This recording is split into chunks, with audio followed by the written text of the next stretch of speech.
Oi galera, vamos continuar aqui com o nosso curso. Então, na aula anterior a gente falou sobre props, certo? Que é basicamente uma forma de passar parâmetro na construção da instância dos componentes, né?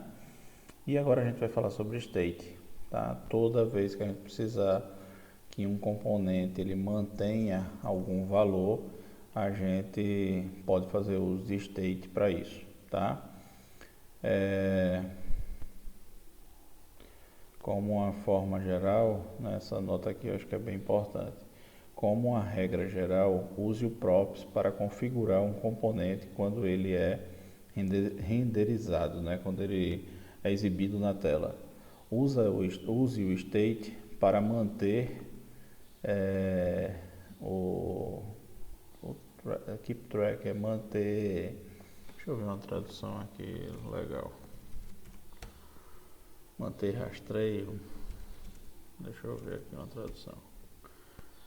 Para observar. Deixa eu ver se tem outras traduções. Bom, tá bom.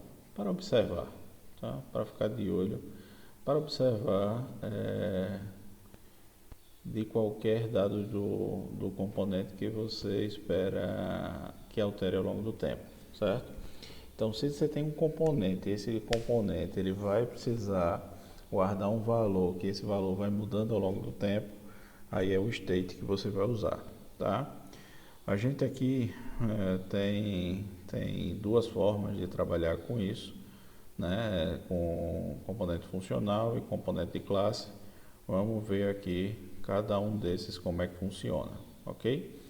Vamos começar olhando aqui componente funcional, certo?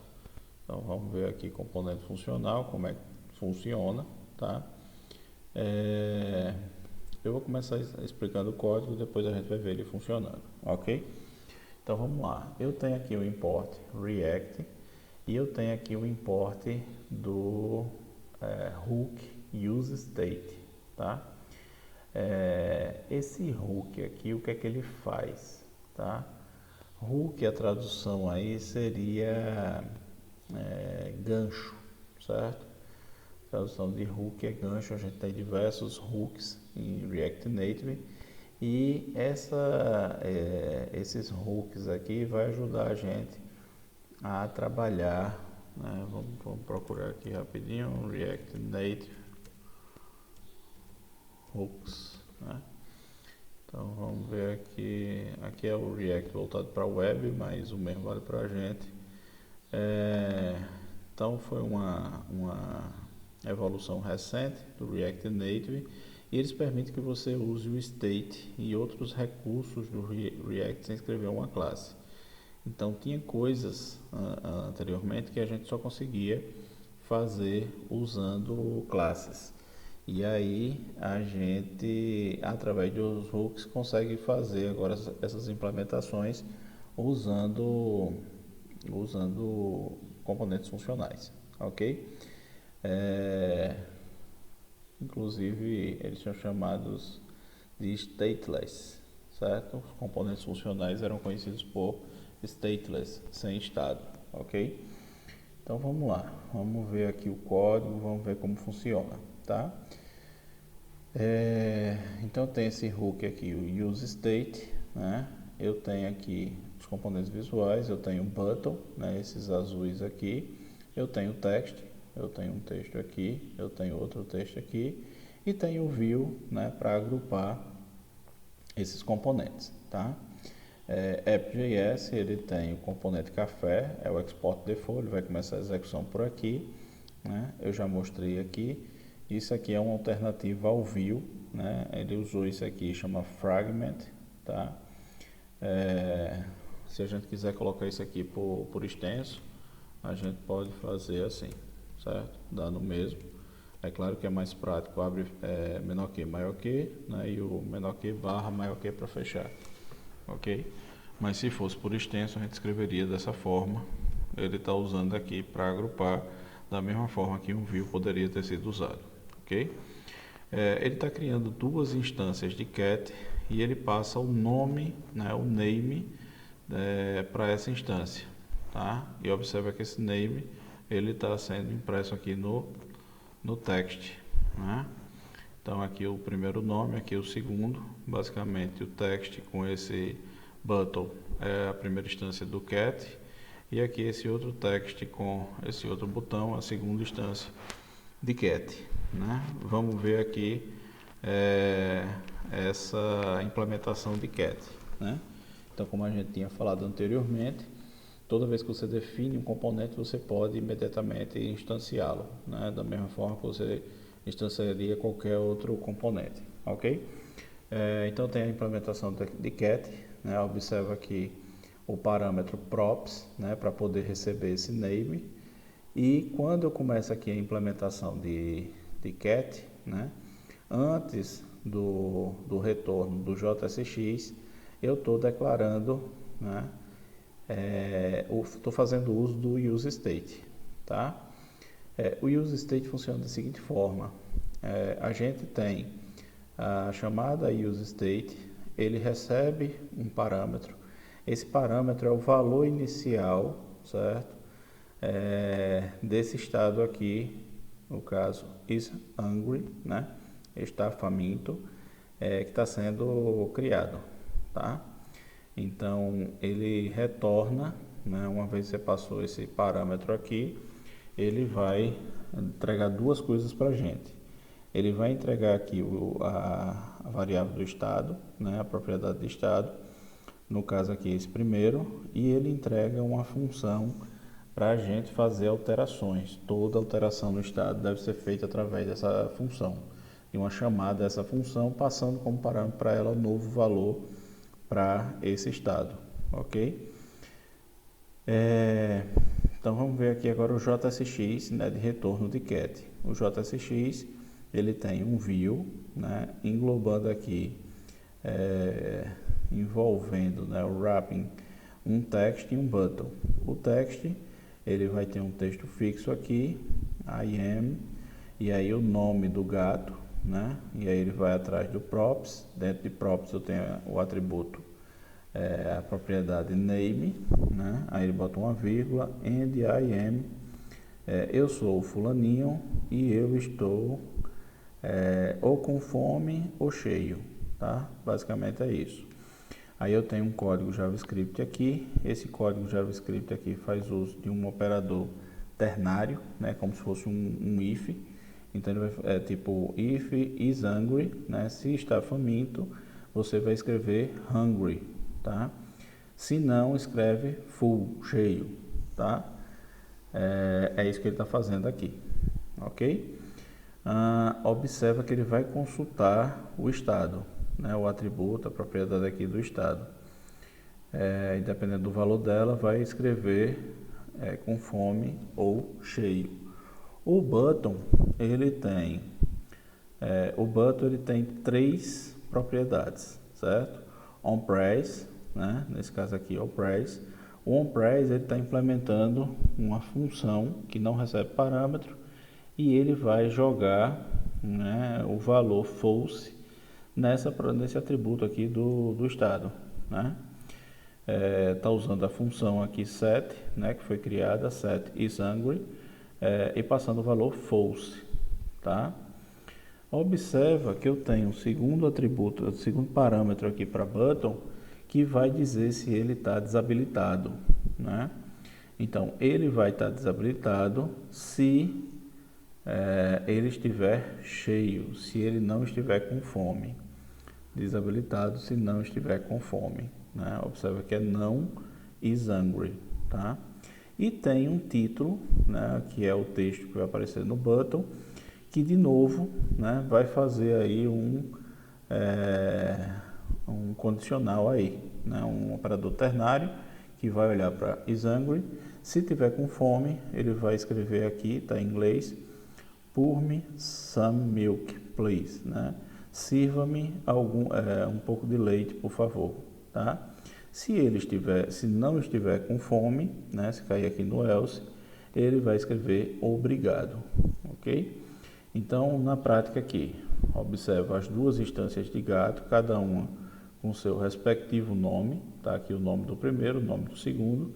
Os dois estão com fome, né? Porque is hungry começa com um verdadeiro, né? Está com fome, sim. E aí, quando eu clico aqui, certo? Observa que ele passa a dizer que está cheio, né? Full é cheio. Ele muda o texto do botão e observa que esse botão ficou cinza, certo? Porque ele está desabilitado, né? Mudou o texto, tá? E desabilitou, ok? Então, observa aí a questão do estado. Eu tenho, nesse caso, eu tenho um componente que tem que guardar se ele representa um gato e esse estado vai guardar se ele está com fome ou não, tá? E observa que um monte de coisa nessa implementação está olhando para esse valor do estado, né? Uma vez que esse estado é alterado através da função setIsHungry, aí ele vai reverificar tudo de novo, tá? Então ele vai refazer esse operador ternário, vai refazer essa negação e vai refazer esse operador ternário aqui também do texto, né? E aí para a gente é instantâneo, né? Para o computador demora um pouquinho, para a gente a percepção é de algo praticamente instantâneo, ok? Então é isso, preciso manter um valor num componente, né? E quando esse valor é alterado, isso precisa ser refletido na interface, como está acontecendo aqui, eu vou usar estado, ok? Essa é a regra geral. Vamos ver se a gente tem mais alguma coisa aqui.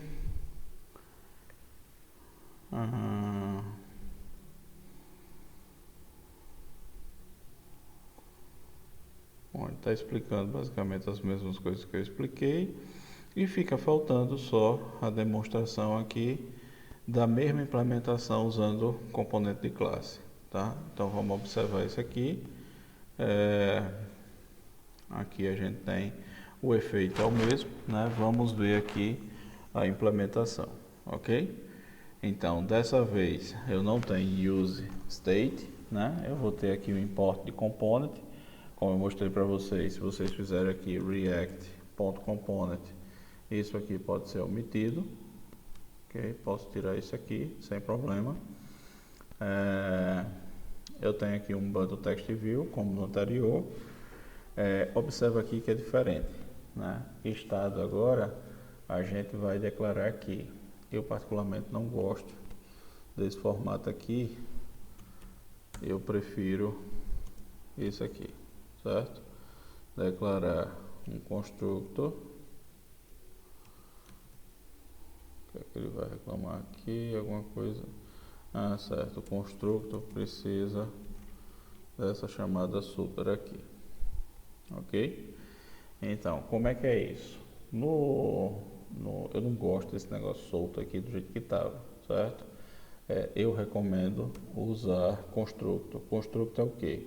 Quando eu estou instanciando um componente desse, o constructor vai ser automaticamente executado, certo?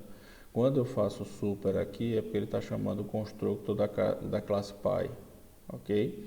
Ele exige isso, que comece o constructor executando o constructor da classe Py. Em seguida, ele vai criar o estado.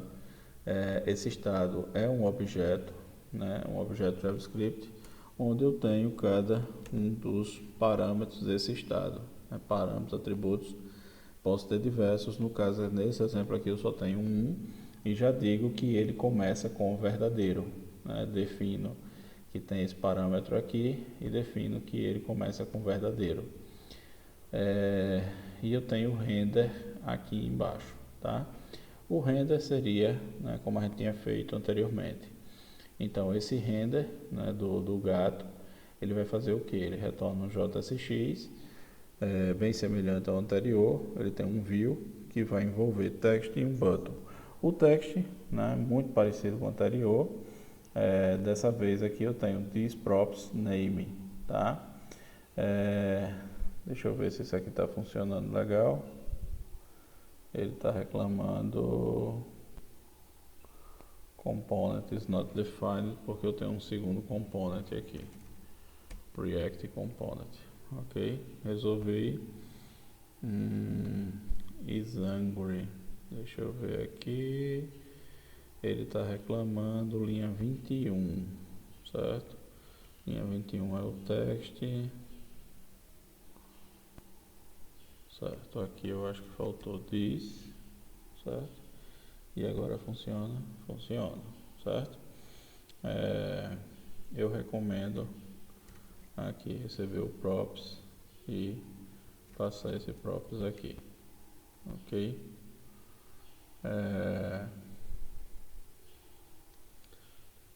Tá joia? Essa é a minha recomendação. Se eu vou usar props no construto, declaro dessa forma e o state precisa aqui do this state. Alterações no state, né, no estado, você precisa fazer isso usando a função setState, ok? Se você tiver diversos atributos aqui no estado, você aqui só vai passar, só necessariamente precisa passar o que for alterado, tá? Todos os outros atributos que você não enumerou aqui com novos valores, ele vai manter o valor que estava, ok? Então observa aqui no render, eu tenho o view text, aí estou consultando aqui o props, né? Ele faz this.props.name. Aqui eu estou consultando o estado, aí para consultar o estado aqui eu tenho que fazer this.state. O atributo do estado, tá? Is angry é o caso aqui. De resto a gente já tinha visto a história do faminto ou cheio. Aqui tem o button on price, né? Como eu falei, eu tenho que, se eu estou usando um componente de classe, eu vou usar a função this.setState para fazer alterações no estado, né? E aqui eu só vou colocar os atributos e os novos valores para esses atributos. Atributos que você não está alterando, não precisa colocar aqui, ok? O disable, ele está negando o valor do estado is angry, né? E aí this.state.isAngry. E o title, né? Ele faz o operador ternário, né? Está olhando no estado, né? Só consulta this.state, né? isAngry e tal, ok? O café, que é o componente que vai ser executado inicialmente, ele basicamente estende o React Component e ele renderiza o que? Eu tenho o JSX, que tem um fragment, né, agrupando aqui dois objetos, duas instâncias do componente cat, né, com valores de nome distintos, ok? Então essa implementação aqui usando componentes de classe, tá joia? E basicamente é isso que a gente tem para falar a respeito de state nesse momento, ok?